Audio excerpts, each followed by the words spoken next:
Yo famille, j'espère que vous allez bien. Bienvenue chez MVP Foot. On commence par le journal des éléphants. On commence par Jérémy Boga qui a pas marqué, qui a fait une passe décisive hier. Et son équipe, l'OGC Nice, ils ont gagné Lens 2-0. Donc c'est une très belle victoire pour l'OGC Nice, surtout pour nos stars. Il y a Jérémy Boga, il y a Evan Guessant qui sont dans le même club, qui vont gagner en confiance. Et puis on attend notre tonton Boga pour la CAN. On continue par David Ato Fofana qui a marqué hier, il a marqué hier et ils ont gagné 2-0. Donc c'est une bonne chose pour lui parce qu'on sait que son transfert à Chelsea, vraiment, ça a donné un coup dans, comment on appelle ça, progression dans sa carrière. Donc on espère qu'il va vite se relancer. Donc c'est tout notre souhait à notre David Ato Fofana. On continue avec les officiels de la CAF qui sont arrivés. Ils ont tenu une conférence hier et ils ont annoncé beaucoup de choses. Surtout, ils ont annoncé qu'à partir du 4 janvier, les équipes vont arriver en Côte d'Ivoire pour participer à la CAN. Donc, on les attend de pied ferme parce que on va les gagner. Et puis aussi, ça va être la plus belle CAN en fait. Voilà. Donc, du côté footballistique comme touristique, la Côte d'Ivoire va prendre ses points.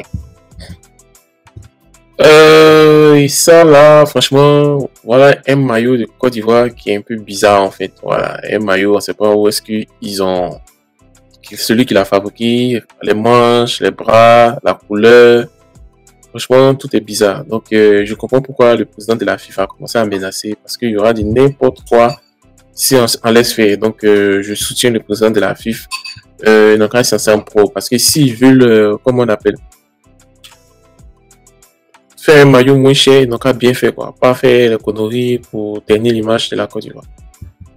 On continue par le FC Séville qui est intéressé par Ahmed Junior Traoré. On sait tous que Ahmed Junior Traoré actuellement avec son club, c'est pas trop ça en fait. Voilà, il joue pas beaucoup et je pense que son profil n'est pas fait pour la première ligue. Son profil est fait pour par exemple, le football espagnol, le football italien, le football portugais. Donc pour moi, c'est une très bonne nouvelle qu'il parte à FC Séville parce que si ça va à FC Séville, il va, comment on appelle, genre, il va développer son football en tant que 10 et sa carrière va décoller. Donc, on espère que ça va bien se passer d'ici, comment on appelle, en janvier en fait. Voilà, donc d'ici janvier, on va espérer que ça va très bien se passer et puis tonton Traoré va éclore.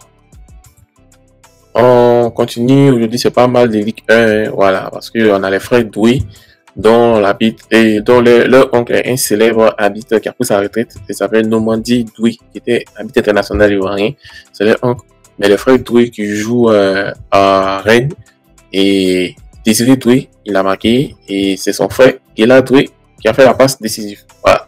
Ça, c'est une belle histoire fraternelle en fait, voilà. Et puis aussi, on est vraiment content aussi pour Désiré Doué, parce que ça fait vraiment un moment qu'il ne joue pas en fait. Il ne joue pas, il a, comment on appelle, on ne sait pas ce qui s'est passé. L'année passée, il était vraiment, comment on dit, il était vraiment là quoi. Voilà, il était toujours titulaire, mais on ne sait pas ce qui s'est passé. Cette année, heureusement il a joué ce match et puis ils ont, comment on appelle, ils ont marqué, ils ont gagné 3-1. Donc c'est une très belle chose, une très bonne chose pour les frères Doué. Et puis on espère qu'ils vont prendre plus de confiance et ils vont venir faire comme les frères Doué en équipe nationale.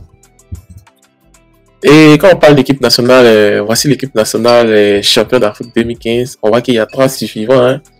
Ça veut dire même il y a 2 survivants parce que Eric Bailly là, c'est pas sûr. Bon, il a été sélectionné dans la liste des 53, mais c'est pas trop sûr en fait. Les 2 réels survivants, c'est Serge Aurier et Mars Gradel. Voilà, donc comme on appelle Sylvain Gboro, lui, ils l'ont pas pris. Tini Sakana a pris sa retraite. Wilfried Canon a pris sa retraite, Yaya Touré a pris sa retraite, Kolo Touré a pris sa retraite, Gervinho il essaie de revenir.